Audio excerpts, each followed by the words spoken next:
ದಿಢೀರ್ನೇ ಸಿದ್ದರಾಮಯ್ಯನವರ ಸರ್ಕಾರ ಈ ಮುಸ್ಲಿಮರಿಗೆ ಖುಷಿ ಪಡಿಸಲಿಕ್ಕೆ ನಾನು ನಿಮ್ಮ ಜೊತೆಗಿದ್ದೀನಿ ಅಂತ ಹೇಳಿ ಕೊನೆಯ ದಿನಗಳಲ್ಲಿ ಇನ್ನೇನು ಅಧಿಕಾರ ಹೋಗ್ತೈತೆ ಅನ್ನುವಂಥ ದಿನಗಳಲ್ಲಿ ಈ ರೀತಿ ನ್ಯಾಯಾಂಗದ ಒಂದು ವಿಚಾರಣಾ ದಿನದಲ್ಲಿದ್ದಾಗ ಈ ರೀತಿ ಒಂದು ಕರ್ನಾಟಕ ಸರ್ಕಾರ ಹಿಜಾಬಕ್ಕೆ ಅನುಮತಿ ಕೊಟ್ಟಿದ್ದು, ಇದನ್ನು ನಾವು ಪ್ರತಿಭಟಿಸಿ ಇದು ನಾವು ಹಿಂದೆನೇ ಹೇಳಿದ್ದೀವಿ, ಇವತ್ತು ನಿನ್ನೆ ನಾವು ಹೇಳಿಲ್ಲ. ಅವತ್ತೇನು ರಾಜ್ಯ ಸರ್ಕಾರ ಆದೇಶ ಮಾಡಿತ್ತು, ಆ ಆದೇಶ ದಿವಸನೇ ಹೇಳಿದ್ದೀವಿ, ನಮ್ಮೆಲ್ಲ ಹಿಂದೂ ಮಕ್ಕಳು ಇನ್ಮೇಲೆ ಕೇಸರಿ ಶಾಲೆ ಹಾಕ್ಕೊಂಡೋಗಿ ಹಣೆಗೆ ಕೇಸರಿ ತಿಲಕ ಹಾಕ್ಕೊಂಡೋಗಿ ಶಾಲೆ ಕ್ಲಾಸ್ ರೂಮ್ನಲ್ಲಿ ಶಿಕ್ಷಕರು ಅಟೆಂಡೆನ್ಸ್ ತಗೋವಾಗ ಜೈ ಶ್ರೀರಾಮನ್ರಿ, ಜೈ ಭೀಮನ್ರಿ ಅನ್ನುವಂಥದ್ದನ್ನು ನಾವು ಅವತ್ತೇ ಘೋಷಣೆ ಮಾಡಿದ್ದೀವಿ. ಈಗ ಒಂದು 5-6 ದಿವಸದಿಂದ ಇನ್ನೂ ಈಗ ಶಿಕ್ಷಣ ಸಂಸ್ಥೆಗಳು ಕಾಲೇಜುಗಳು ಪ್ರಾರಂಭ ಆಗಿವೆ.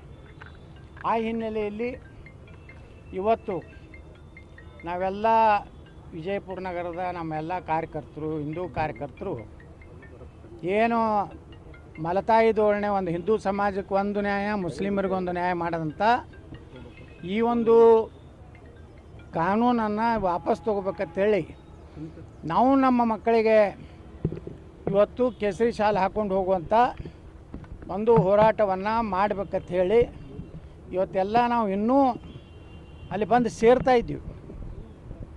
ಆದರೆ ಇವತ್ತು ರಾಜ್ಯ ಸರ್ಕಾರ, ಡಿ ಕೆ ಶಿವಕುಮಾರ್ ಸರ್ಕಾರ ಇವತ್ತು ಇನ್ನೂ ಸೇರ್ತಾ ಇದ್ದೀವಿ. ಪ್ರಜಾತಂತ್ರ ಹೋರಾಟ ಇದು. ಯಾವುದೇ ದೇಶದ ಕಾನೂನುಗಳಲ್ಲಿ ಯಾವುದೇ ರೀತಿಯಿಂದ ಅನ್ಯಾಯ ಆದಾಗ, ಯಾವುದೇ ರೀತಿ ತಾರತಮ್ಯ ಆದಾಗ ಹೋರಾಟ ಮಾಡೋದು ನಮ್ಮ ಪ್ರತಿಯೊಬ್ಬ ನಾಗರಿಕನ ಹಕ್ಕು. ಆದರೆ ಇವತ್ತು ಇನ್ನೂ ನಾವು ಹೋರಾಟ ಪ್ರಾರಂಭ ಮಾಡಿದ್ದೀವಿ. ಇನ್ನೂ ನಮ್ಮ ಕೆಲವೊಂದು ಕಾರ್ಯಕರ್ತರು, ಕೆಲವೊಂದು ವಿದ್ಯಾರ್ಥಿಗಳಿಗೆ ಶಾಲೆ ಹಂಚೋದು ಮಾಡಿದ್ದಾರೆ. ಆದರೆ ನಾವು ಇನ್ನೂ ಬಂದಾಗ ವಾಹನ ಇಳಿಯು ಪುರುಸತ್ತಿಲ್ಲ, ಪೊಲೀಸರು ಅರೆಸ್ಟ್ ಮಾಡುವಂಥದ್ದನ್ನು ನಮ್ಮನ್ನು ತಳ್ಳಿ ನಮ್ಮನ್ನು ಇವತ್ತು ಒಂದು ರೀತಿ ಅಪರಾಧಿಗಳ ಜೊತೆ ಮಾಡಿದಂಥ ರೀತಿಯಲ್ಲಿ ನಡ್ಕೊಂಡ್ರು. ಪೊಲೀಸರ ಈ ಒಂದು ದಬ್ಬಾಳಿಕೆ ಈ ರಾಜ್ಯದಲ್ಲಿ ಹೋರಾಟ ಮಾಡುವಂಥ ಶಕ್ತಿನ ಕುಂದಬೇಕನ್ನುವಂಥ ಉದ್ದೇಶದಿಂದ ಇವತ್ತು ಪೊಲೀಸ್ ಇಲಾಖೆಯನ್ನು ಸಂಪೂರ್ಣವಾಗಿ ರಾಜ್ಯ ಸರ್ಕಾರ ದುರ್ಬಳಕೆ ಮಾಡಿಕೊಂಡಿದೆ. ಪ್ರಜಾಪ್ರಭುತ್ವದ ಅಡಿಯಲ್ಲಿ ನಾವೇನು ಹೋರಾಟ ನಾವು ಶಾಂತ ರೀತಿ ಹೋರಾಟ ಮಾಡ್ತಾಯಿದ್ದೀವಿ. ನಮ್ಮ ಭಾವನೆಗಳನ್ನು ಸರ್ಕಾರಕ್ಕೆ ತಿಳಿಸ್ಬೇಕು ಅನ್ನೋವಂಥದ್ದಕ್ಕೆ ಶಾಲು ಕೊಡುವಂಥ ಕಾರ್ಯಕ್ರಮ ಮಾಡ್ತಾಯಿದ್ದೀವಿ. ಹಾಗಾದರೆ ಹಿಂದೂಗಳ ಯಾವುದೇ ಶಾಲು ಕುಂಕುಮ ಹಚ್ಚೋದೇ ಅಪರಾಧ ಈ ರಾಜ್ಯದಲ್ಲಿ. ನಾ ಈ ರಾಜ್ಯ ಸರ್ಕಾರಕ್ಕೆ ಎಚ್ಚರಿಕೆ ಕೊಡೋಕ್ಕೆ ಬಯಸ್ತಾ ಇದ್ದೀನಿ.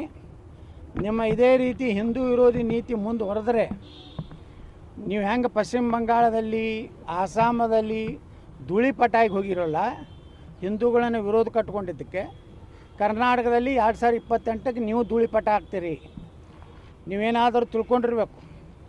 ಭಾರತ ಆಗಲಿ ಕರ್ನಾಟಕ ಆಗಲಿ ಬಾಬಾ ಸಾಹೇಬ್ ಅಂಬೇಡ್ಕರ್ ಅವರು ಬರೆದ ಸಂವಿಧಾನ ಪ್ರಕಾರ ನಡಿಬೇಕು, ಇಲ್ಲಿ ನಿಯಮಗಳ ಪ್ರಕಾರ ನಡಿಬೇಕು.